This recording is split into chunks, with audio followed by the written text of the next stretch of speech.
Anak muda membangun bangsa, nggak milih, nggak keren.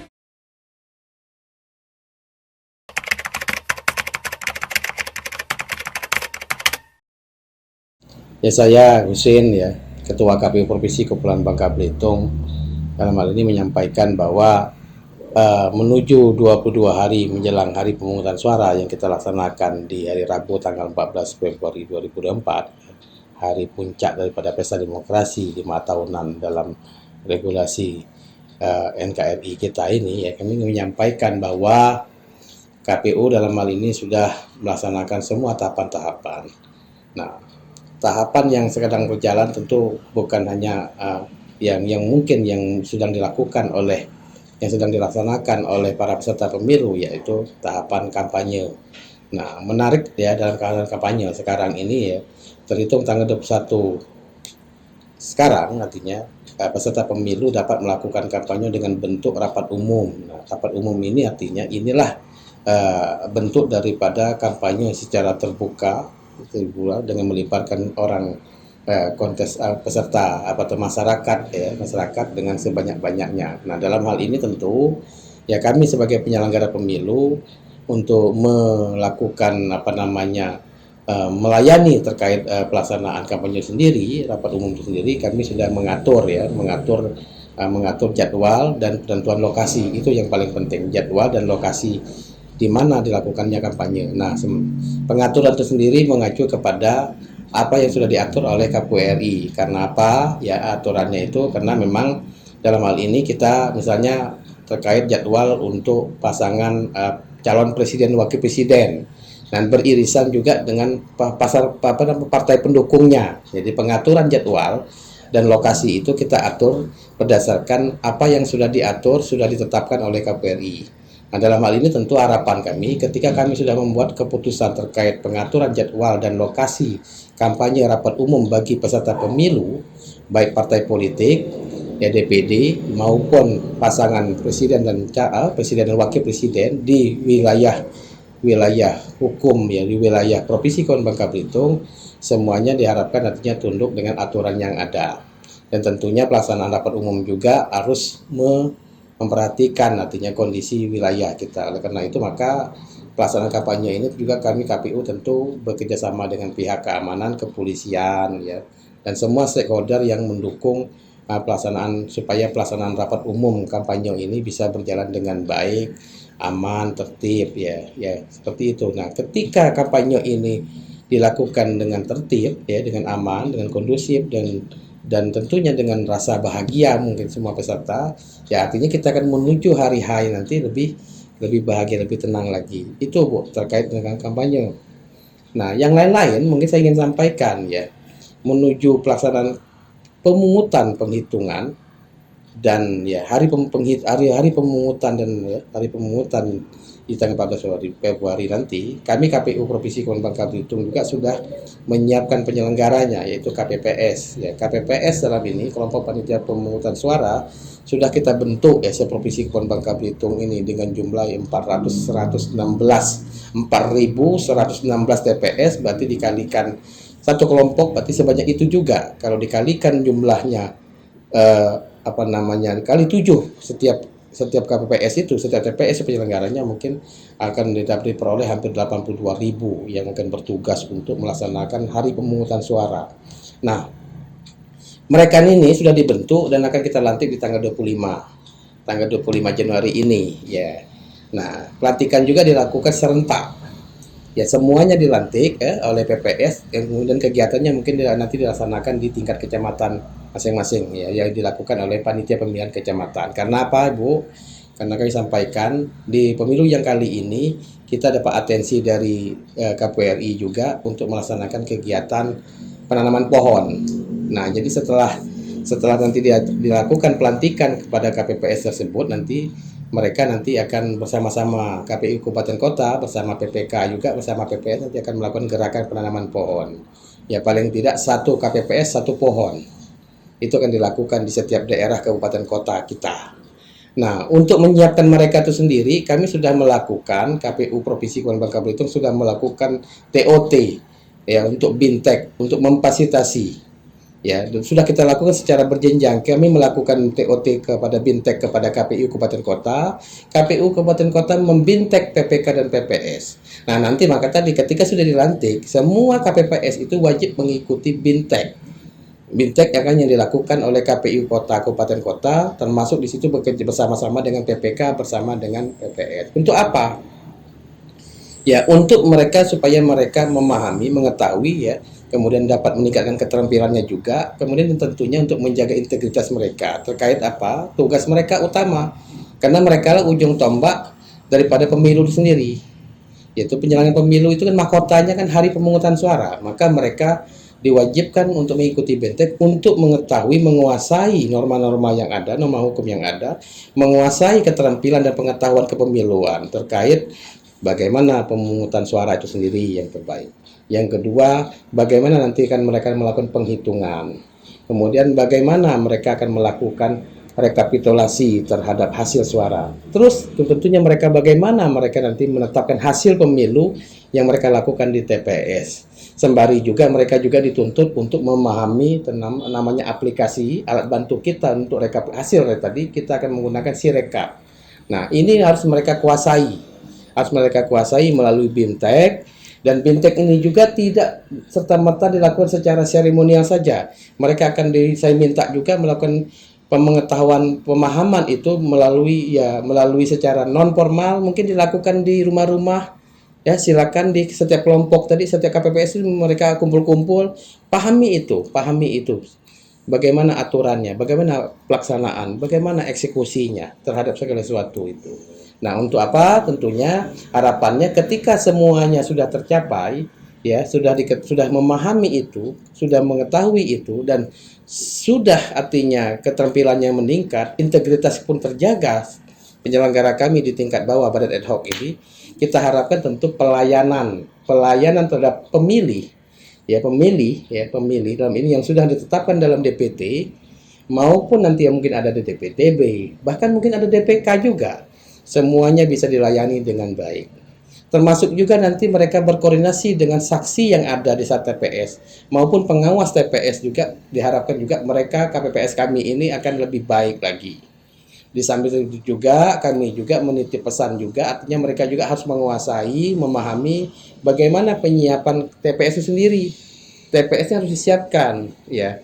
Penyiapan yang paling penting dalam hal ini TPS adalah bagaimana nanti mereka bisa memastikan kebutuhan logistik pemilu, ya, yang nanti memang disiapkan di TPS itu harus benar-benar dipahami, harus benar-benar disiapkan, ya, sesuai dengan ketentuan yang ada.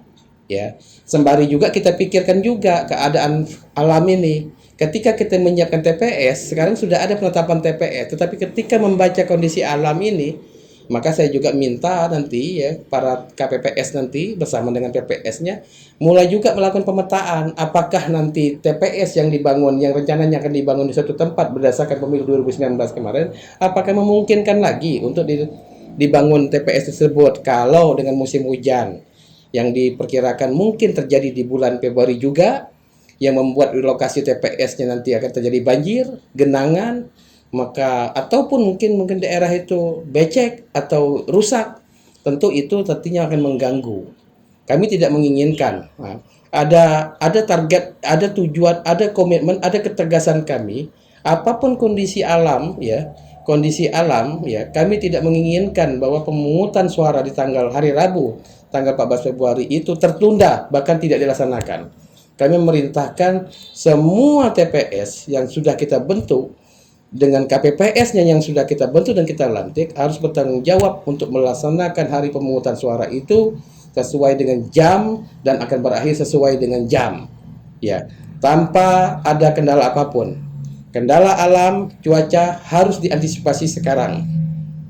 Jadi tugasnya memang amat berat kawan-kawan kita yang bertugas sebagai KPPS ini, tapi berat ini tidak akan jadi masalah karena prinsip kita penyelenggara pemilu ini adalah penyelenggara bersama, kolektif kolegial. Maka kami KPU provinsi dalam hal ini bertanggung jawab penuh, begitu juga kabupaten kota juga bertanggung jawab penuh, PPK PPS juga bertanggung jawab penuh untuk mengawal pemilu ini. melalui KPPS sebagai ujung tombak penyelenggaraan pemilu di hari Rabu tanggal 14 Februari.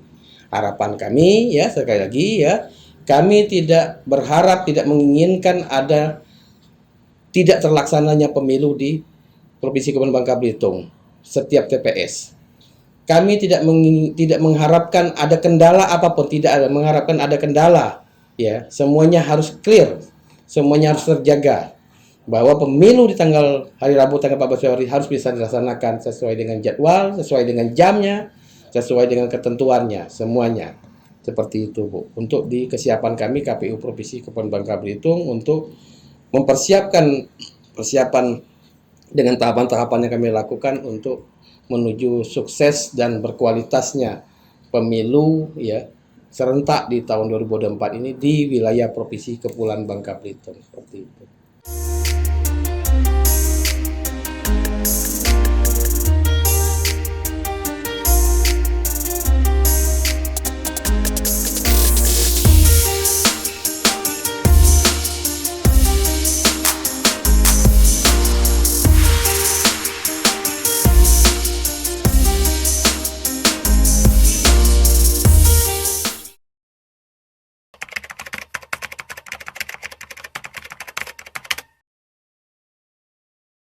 Artinya pemilih ya masyarakat yang sudah memenuhi ketentuan ya sebagaimana diatur di dalam undang-undang maupun nantinya PKPU terkait hak memilih itu jelas artinya.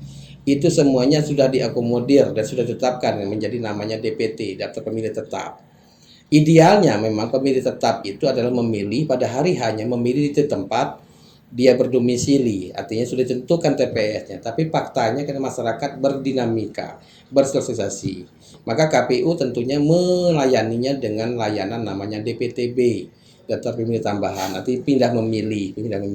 Itu sudah kita lakukan pendaftarannya kepada masyarakat ya dengan berbagai alasan apapun sudah kita layani. Terhitung sampai tanggal 15 kemarin ya sudah kita daftar di setiap KPU, kabupaten kota, PPK, PPS. Nah, nanti tentu mereka akan memilih sesuai dengan kategorinya. Ya, dengan kategorinya maksudnya kalau misalnya DPT itu memang penduduk luar dari Bangka, mereka tetap milih, tidak perlu pulang ke daerah asal, tetapi dia juga berhak untuk memilih sekalipun nanti memilihnya tidak sama dengan yang DPT asal di daerah sini. Misalnya ya kalau misalnya dia kembali ke daerah asal dia milih dengan lima jenis, tetapi karena dia pindah memilih maka tentu dia misalnya provinsi lain, maka di sini dia hanya memilih presiden. Misalnya kalau misalnya antar kabupaten dalam provinsi Kepulauan Bangka Belitung ini pindah memilih ya misalnya ya dia hanya memilih mungkin kategorinya mungkin hanya konteks 2 misalnya presiden, 3 DPD dan DPR RI. Nah untuk DPR provinsinya mungkin tidak karena dapilnya beda, apalagi DPR di kabupaten kota beda. Itu sudah kita akomodir sepanjang masyarakat tuh mau memanfaatkan itu, dan itu akan juga nanti ada ketentuan, ada alasan-alasan juga nanti yang kami layani terkait pindah memilih itu hingga 7 hari sebelum hari H ya, karena misal Bu, ada yang sakit menemani orang tua keluarganya sakit yang diperkirakan bakal lama di rumah sakit itu bisa. Kemudian kena alasan bekerja, karena alasan ya bencana alam ya, kemudian karena persoalan hukum, kena tahanan. Itu kita akomodir juga untuk pindah memilih. Seperti itu. Intinya kami berusaha sebaik mungkin melayani ya supaya hak memilih masyarakat yang sudah ditentukan dalam DPT itu bisa diwujudkan, bisa dilaksanakan karena hak memilih itu adalah hak asasi hak warga negara, maka kami wajib mewujudkan itu dengan pengaturan yang saya sebutkan tadi. Demikian.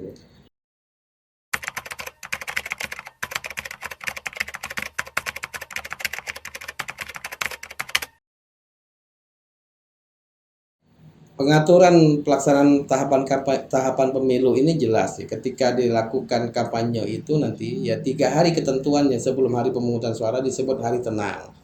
Maka ya nanti ya ketika sudah waktunya terhitung tanggal 11, 12, 13 ya Februari nanti ya disebut masa tenang. Ya kalau artinya masa tenang berarti aktivitas kampanye oleh peserta pemilu yang dilakukan, yang diberi kepada peserta pemilu tidak lagi, harus dihentikan.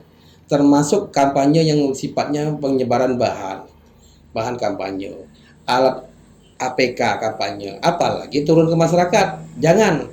Nanti tentunya kami nanti Bawaslu yang akan melakukan penindakan, dan pasti nanti Bawaslu juga akan melakukan penertiban terhadap APK yang sudah dipasang di semua jalan nanti kita pastikan nanti di masa tenang nanti semuanya tidak ada lagi artinya bentuk-bentuk kampanye sehingga benar-benar tenang. Dan yang paling pentingnya adalah masa kampanyenya diperuntukkan kepada masyarakat. Untuk apa? Masa itulah dia berpikir setelah menerima hasil kampanye dengan visi misi para calon caleg dari peserta partai politik maupun pasangan presiden maupun peserta persorangan DPD, silakan berpikir santai, beraktivitas seperti biasa sambil berpikir mana yang terbaik menurut dia. Mana yang terbaik, calon yang terbaik, calon presiden, wakil presidennya macam mana, calon DPD yang terbaik, yang babel bagaimana, caleg-caleg yang diajukan oleh partai politiknya yang mana yang terbaik, partai mana yang terbaik, silakan masyarakat bebas, tidak ada tekanan, bebas. Nah 3 hari itulah mereka akan berpikir jernih, karena sekali lagi artinya tidak hak milih itu, pilihan masyarakat itu kan sangat penting. Itu tujuan pemilu tadi, bukan hanya seremonial coblos-coblos saja, tidak. 3 hari inilah kesempatan bagi masyarakat waktu untuk berpikir, memutuskannya nanti di hari Rabu jam 7 datanglah ke TPS. Jangan tidak datang, harus datang ke TPS. Kalau Anda masyarakat sudah ditetapkan sebagai DPT, tidak ada alasannya tidak alasannya untuk tidak datang. Kalian sudah mendengar kampanyenya, kalian juga diberikan waktu tenang, silakan datang ke TPS, suarakan, sampaikan hak suara kalian dengan pilihan menurut hati, menurut pikiran kalian yang terbaik. Silakan. Kami KPU siap melayaninya dengan baik, seperti itu.